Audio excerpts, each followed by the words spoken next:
Have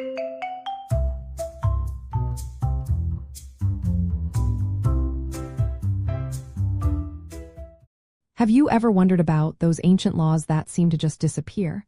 Laws that regulated everything from blue dye on Tuesdays to keeping pigs in your parlor. When an old law finally gets the boot, it feels like it just vanished, but legally speaking, its exit is a bit more formal.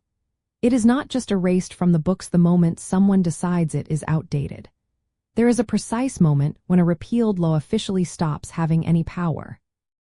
So, how do you determine a repealed law's start date, or rather, its end date? You determine a repealed law's effective date by looking at the specific legislation that repealed it. The repealing statute will explicitly state when the old law ceases to be active, often referred to as its effective date of repeal. This approach is crucial for maintaining legal clarity and avoiding chaos.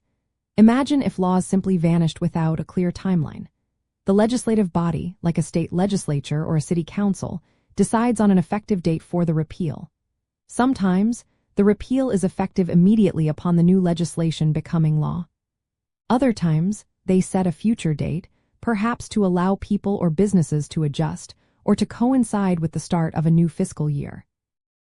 There are even instances where the repeal is contingent on a future event, such as a voter referendum or the passing of another related law. This structured process ensures that everyone knows exactly when a rule changes, preventing confusion and ensuring a smooth transition away from the old regulation. It also respects the principle of legal certainty, meaning the law should be clear and predictable. To find this specific date, you would typically consult the official legislative history or the statute itself. State government websites often provide access to their compiled statutes and session laws. You can search for the specific law that repealed the outdated rule, and within that document, you will find a section that specifies the effective date. Legal research databases, often used by legal professionals, are also excellent resources for tracing the lineage and repeal dates of various statutes.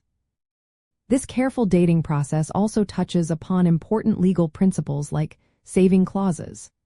These clauses in new legislation sometimes preserve the application of the old law for specific past acts or ongoing cases, even after its repeal, ensuring that legal consequences for actions taken under the old law are still upheld. Another fascinating concept is the ex post facto principle, meaning after the fact. This constitutional protection generally prevents new laws from retroactively criminalizing actions that were legal when they occurred, further highlighting the importance of clear effective dates for both new and repealed legislation. Understanding how a repealed law's effective date is determined provides valuable insight into the thoughtfulness behind our legal systems. It shows that even when we decide a law is no longer needed, its removal is handled with precision. This methodical approach ensures fairness, prevents legal gaps, and underscores the stability and predictability that are foundational to the rule of law, protecting everyone from arbitrary changes and giving a clear path forward.